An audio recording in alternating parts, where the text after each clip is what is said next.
Hello and welcome to day 23 of Feast for the Soul, our 19th year of Feast for the Soul.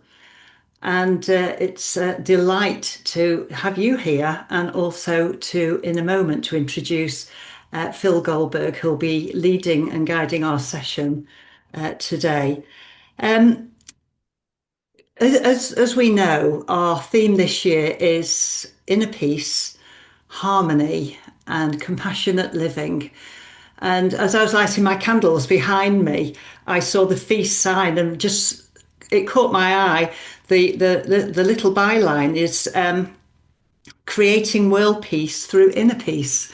And I've looked at it again and again and again, and now I've seen it. Creating world peace through inner peace. And my goodness, that's quite a task, but we can each do our little bit by bringing ourselves into this beautiful place of inner alignment through our meditation practice. And then we can radiate out into the world. So let me please bring Phil into spotlight and hello, Phil. Hello. Welcome. May I introduce you? I'm so thrilled to be here with you because I've done not only met you, but also done a lot of your courses during the period where we were confined to home. And it was not only kept my sanity, but it taught me just so much about the Beatles, about American Veda, Bhagavad Gita, the Upanishads. And so I'm deeply honoured. So Phil Goldberg has studied and taught Indian spiritual traditions for more than 50 years and is widely regarded as a leading authority on how Indian philosophy and practice have shaped Western spirituality. An author of more than 25 books, including the award-winning American Veda, he is a long-time meditation teacher, interfaith minister, speaker, and host of the Spirit Matters podcast. So, Phil, thank you again so much for being here. I will now hand the mantle to you and I'll look after the space. Thank you, Sue. Thank Thank you. you, Sarah. Thank you all who are here. Um, as Sue mentioned, I've been at this for more than half a century. I was a little toddler. And this the theme of the feast has been central to my life and work for all these years. And honestly, it's never been more important. That's I can honestly say from my perspective in 2026 America, we need as many people bringing inner peace into their actions in the world as we can get. So I'm happy to be here and honored by the invitation. Um, and I thought I would lead us in an effortless form of mantra meditation that's quite traditional and has many variations. Um, but let me begin with a short discussion of why effortlessness. If you look at meditation practices, and there's a great variety of them, and you'll have to pardon me if I say things you already know, but because I never know who's going to be listening. Um, there's a tendency in the media to just, or also in certain scientific communities and scholarly communities, to talk about meditation and mindfulness as if it was all the same, when there's in fact a great diversity of methodologies. And one way of looking at that diversity is on a spectrum of what we could call mind control or effort.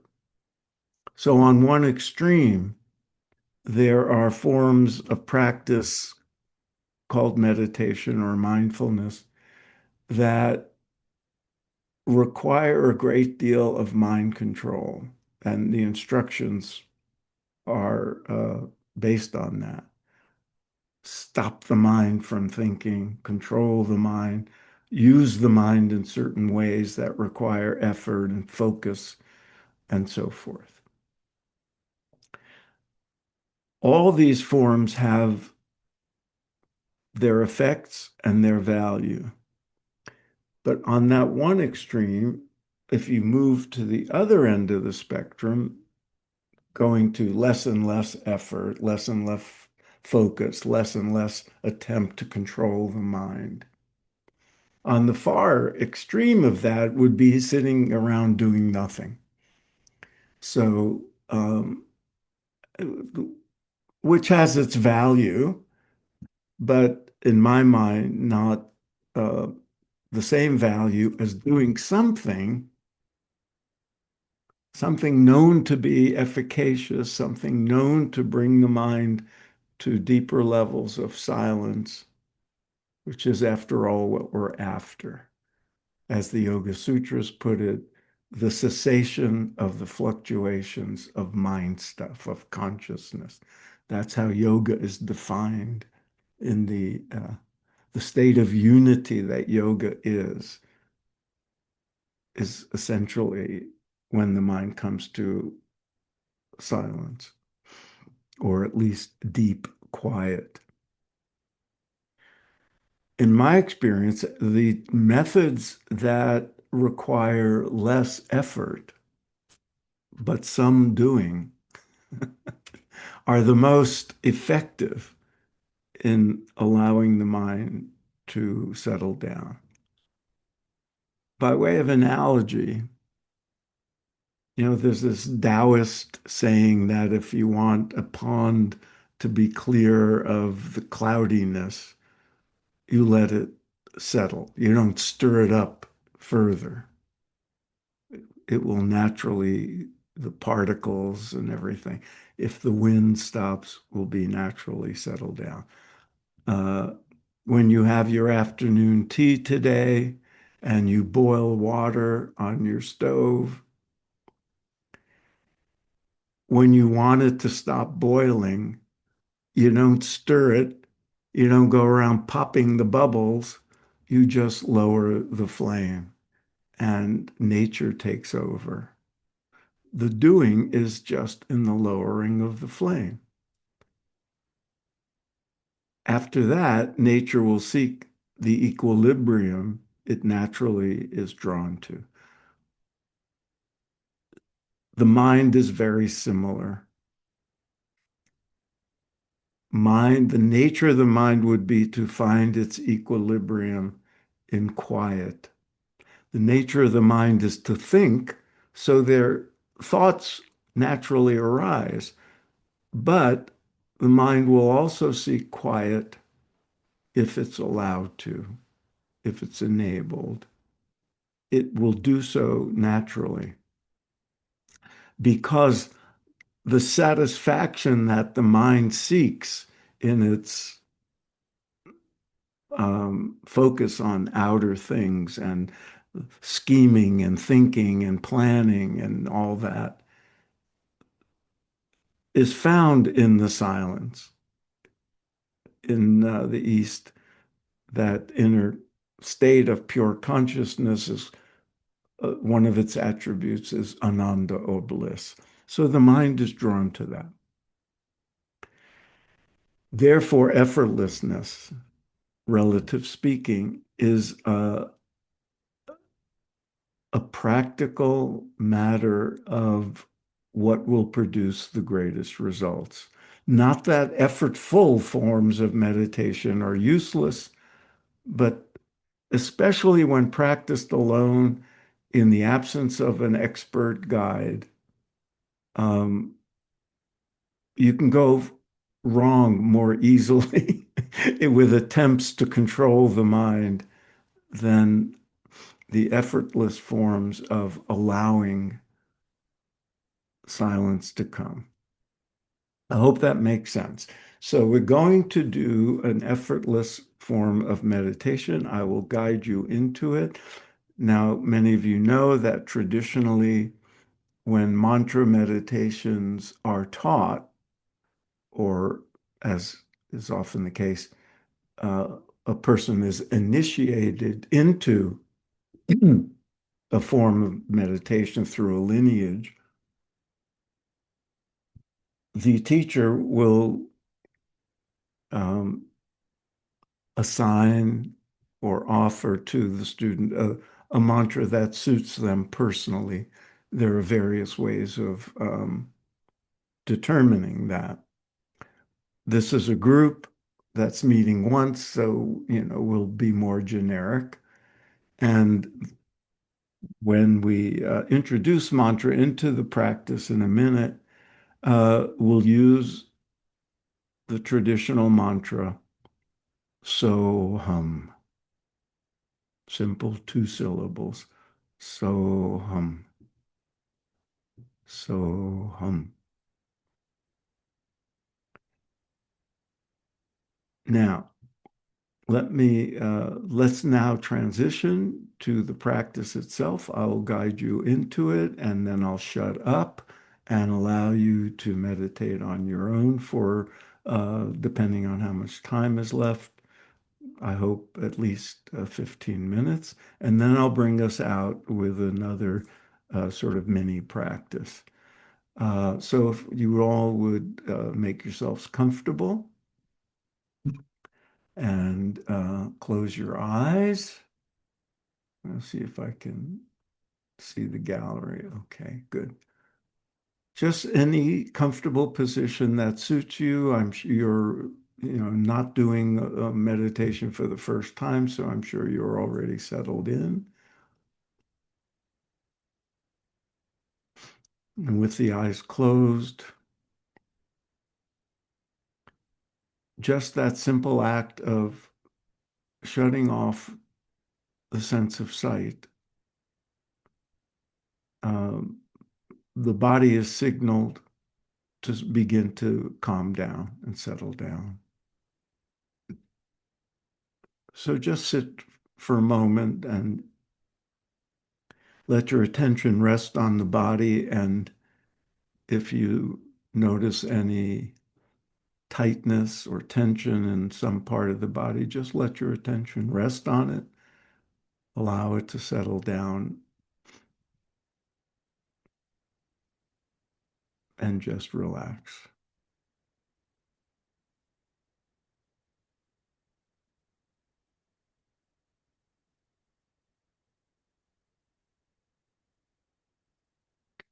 And you'll notice that your mind might start to quiet a bit, but thoughts will arise. Thoughts, memories, sensations, trivial, meaningful, doesn't matter. The energy of thought arises in the mind out of consciousness, regardless of the content. The thought will arise by itself without you doing anything. That sounds obvious, but just notice that. And notice that the thoughts will change. They'll come and go to be replaced by others.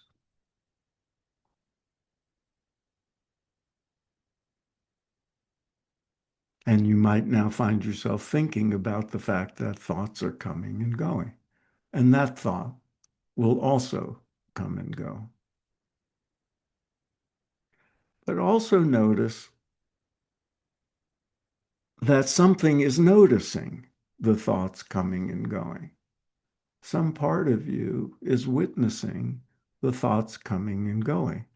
What do we derive from that? that we are not our thoughts. We are something or some non-thing that is the witness to the thoughts and sensations and feelings. And that doesn't change.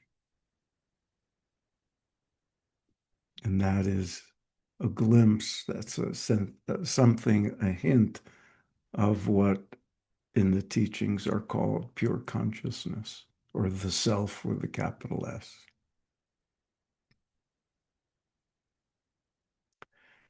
Now, also notice that while thoughts arise by themselves spontaneously, you can introduce a thought.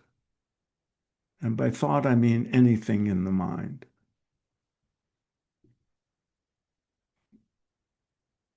If I were to say, think of your name, the name, your name would arise. It probably already did, just by itself, just from the mere subtle intention of having your name introduced. If I were to say, what town do you live in? The name of the town will arise.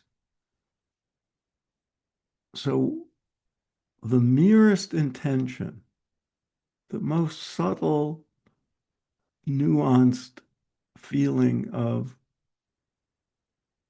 purpose and intent, requiring hardly any effort at all except the intention, will bring a thought into the mind or a sound into the mind that's non-conceptual, like a mantra. So now, with that in mind, so to speak, in the quietness, with the merest intention, introduce the sound so hum, so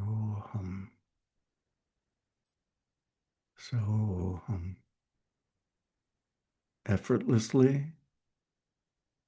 without any effort to control the mind, not even minding if the sound is pronounced correctly.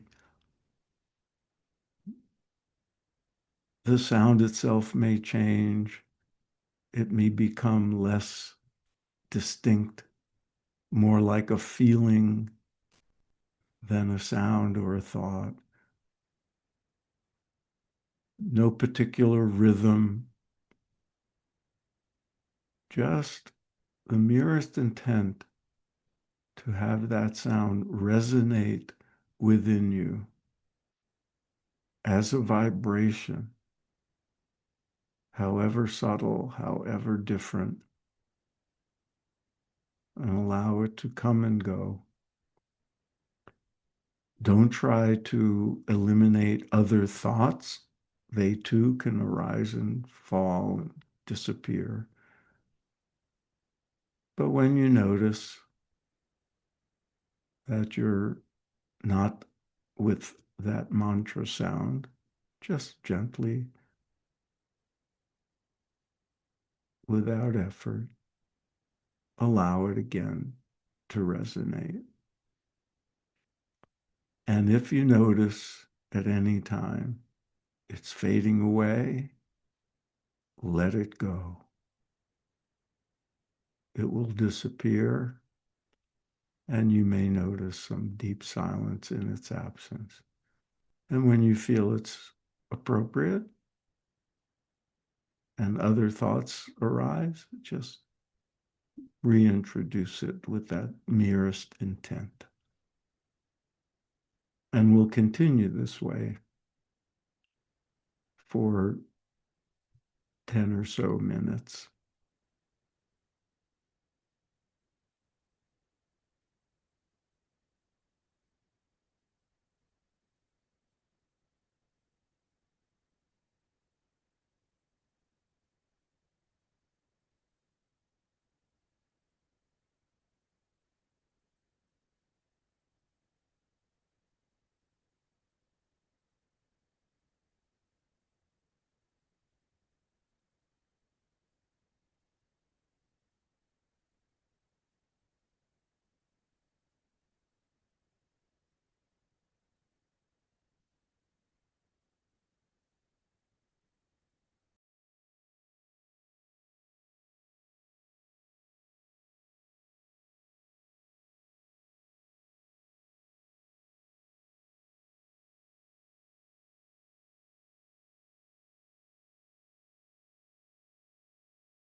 Now, ease off anything intentional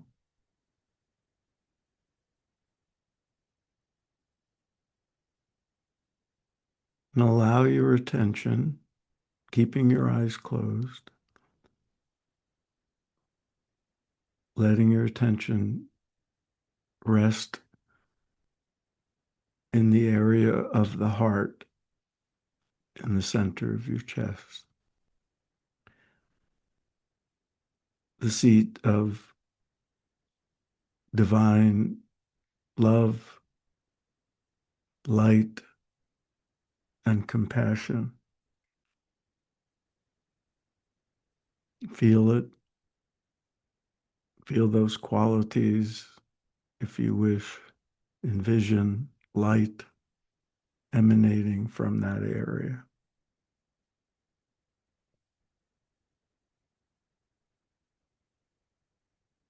And allow that light and those qualities of love and compassion to rise and fill your chest,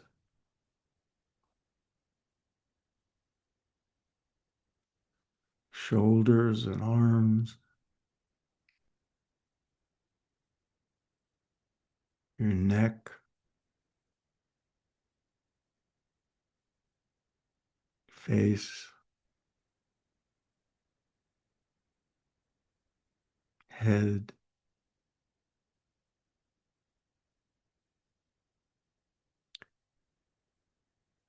and down to fill your belly, your back,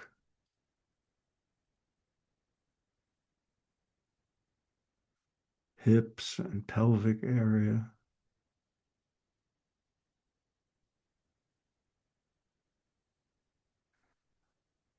thighs, knees, lower legs, feet, and fills your whole body.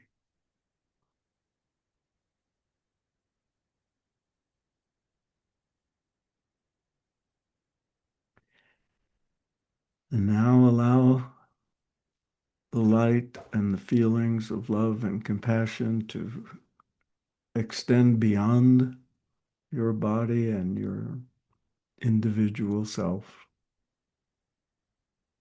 to fill your room,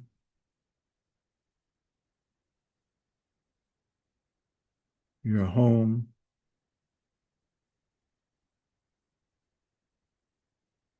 your town,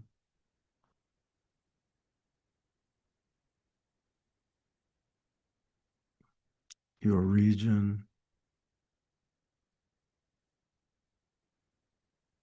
your country,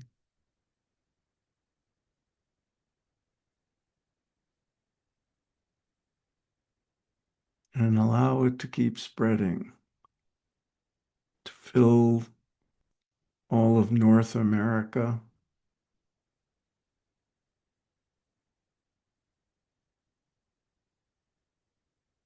and South America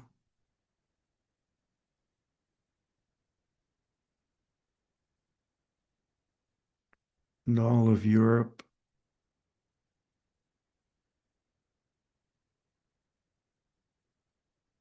and the Middle East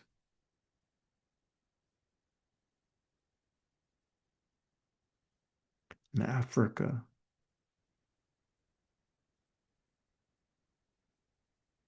and Asia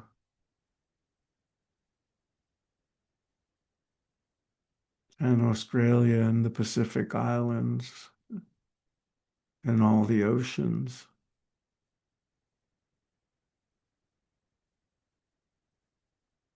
A special stop in Greenland,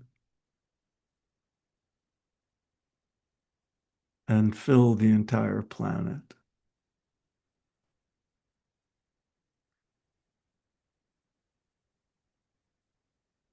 And expand that consciousness outward to the whole solar system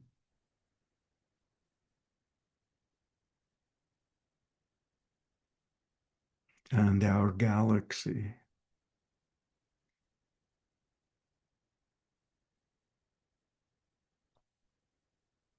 and all the many trillions of clusters of galaxies, all made of the same stuff we are, and fill the entire endless, beginningless universe.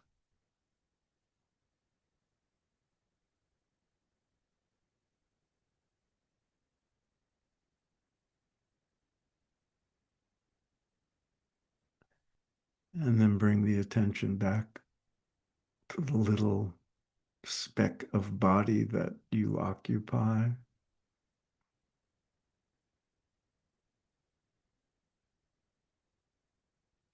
And feel the body and its weight, all made of the same stuff as the stuff of the universe.